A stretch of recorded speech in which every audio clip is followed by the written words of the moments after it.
El proceso que desemboca en esta conferencia en el edificio Guardacosta, sede de la Prefectura Naval Argentina, comienza en diciembre del 2017, cuando la oficial principal Raquel Mendioroz, licenciada en Historia, se pone en comunicación conmigo. Ella integra el Departamento de Asuntos Históricos de la Prefectura y estaba terminando una investigación sobre el sable que Thompson le obsequió a Artigas con motivo de su triunfo en la Batalla de las Piedras. Tomó contacto conmigo porque unos meses antes yo había estado en Córdoba, en la estancia jesuítica de Carolla, donde se encuentra la réplica del sable que el gobernador José Javier Díaz le regaló a Artigas en 1815, con motivo del Congreso de Oriente y su proclamación como protector de los pueblos libres. En función de este antecedente surge de inmediato el primer objetivo de la investigación histórica, que fue el de obtener del Estado uruguayo la donación de una réplica del sable, cuyo original está exhibido en el Museo del Regimiento de Blandengues. Después de que ella me envía todos los avances de su investigación y las fuentes bibliográficas, surge un segundo objetivo de la investigación, que fue el de ubicar los documentos originales vinculados al obsequio de Thomson Artigas, algunos de los cuales están publicados en el archivo Artigas, pero no todos. Se publicaron solamente los documentos oficiales. Hubo una nota privada de agradecimiento personal de Artigas a Thompson, cuya ubicación en una colección privada fue un hallazgo de nuestra investigación. La conferencia duró como 40 minutos, tal vez un poco más. Este, Toqué básicamente tres temas. Empecé por presentar a Artigas, en su evolución, ¿no? A partir del momento de su fallecimiento hasta el presente. Y esto lo hice para ubicar de qué Artigas estamos hablando hoy, en función de esta entrega del sable que se da hoy, ¿no? Entonces no es el Artigas histórico, sino el Artigas del presente. Y para eso hay que ver digamos, cómo fue evolucionando la comprensión de Artigas y la representación de Artigas y cómo se fue, digamos, construyendo el imaginario colectivo en torno a Artigas y cómo está hoy. El segundo tema fue 1811, que es el año donde se produce el obsequio del sable, ¿no? Entonces, ver qué fue lo que pasó en el 1811, cómo estaba la situación, eh, interrogarme sobre, o interrogar, dejar planteadas preguntas sobre distintos aspectos de lo que había ocurrido en ese año, que sería el contexto del hecho en sí, ¿no?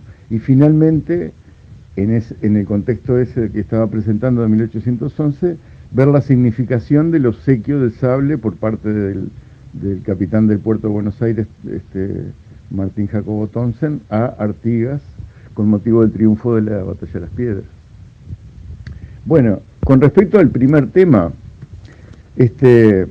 toqué varios puntos, me concentré en algunos hitos, yo qué sé, por ejemplo, desde la repatriación en 1855, el hecho de las exequias de 1856, ahí toqué varios temas porque se producen varios episodios en 1856, y ahí dejar constancia de que se lo entierra ya como fundador de la nacionalidad oriental, que es digamos, el primer título, el primer imaginario que surge sobre Artigas, ¿no? Como fundador de la nacionalidad oriental. Que había también en ese momento, digamos, una reivindicación por parte de sectores tradicionalistas y militares fundamentalmente, en contraposición a un rechazo por parte de la intelectualidad, por el hecho de ser caudillo y por el hecho de estar vinculado a lo rural y a las provincias y al federalismo, yo qué sé. Digamos, en aquella época había toda una cuestión, digamos, estaba toda la leyenda negra construida por Pueyrredón, Cavia y Mitre y Sarmiento, digamos, ahí toda una construcción ideológica que influía mucho en los sectores intelectuales. Pero había un recuerdo de Artigas a nivel popular, ¿no?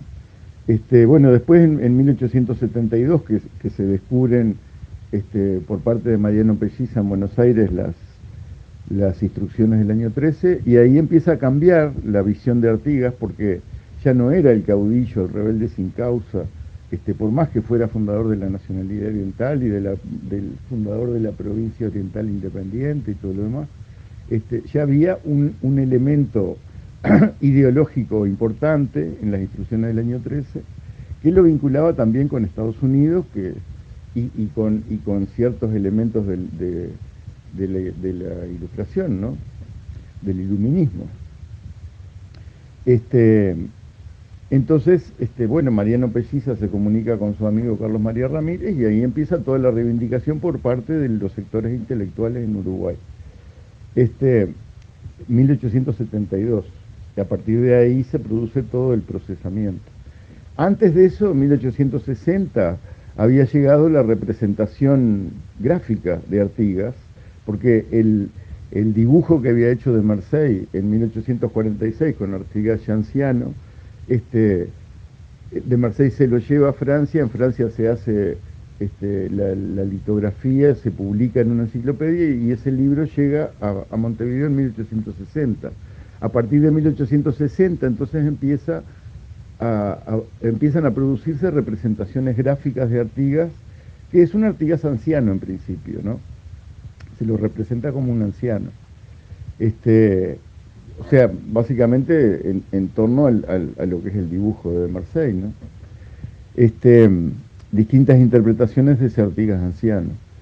En algunos casos con uniforme, en otros casos sin uniforme. Hasta 1880-84 que lo toma Blanes y lo rejuvenece, ¿no? A partir de todos los estudios que hace. Entonces, ese Artigas joven o relativamente joven de Juan Manuel Blanes es el que tuvo más impacto hasta el día de hoy. Se ha repetido más el dibujo en billetes, en distintos y en representaciones también escultóricas, ¿no? Bueno, las representaciones escultóricas de Artigas empiezan en 1898 en San José, después el monumento en la Meseta. Por eso yo les contaba de cómo fue el proceso de construcción de los héroes y de construcción de las naciones. Y esto sin ánimo de bajar símbolos ni de faltarle respeto a nadie, porque para mí hay una cuestión que es fundamental, que es la cohesión. Y la cohesión, hoy por hoy, es muy importante, porque la historia de alguna manera es como una especie de religión de la patria. Entonces, si uno usa la historia para tirar estatuas, cambiarle los nombres de las calles, lo que está generando es una confusión muy grande. Entonces hay que tener mucho cuidado con esas cuestiones. Sí, tener claro cómo fue el proceso histórico, cómo fueron cambiando las cuestiones, pero no perder de vista que de lo que estamos hablando es de cohesión. Hay que relevar lo positivo. Hay que poner la patria por encima de las cosas partidarias, ¿no? En ese contexto es que yo ubico ese regalo. Muchas gracias.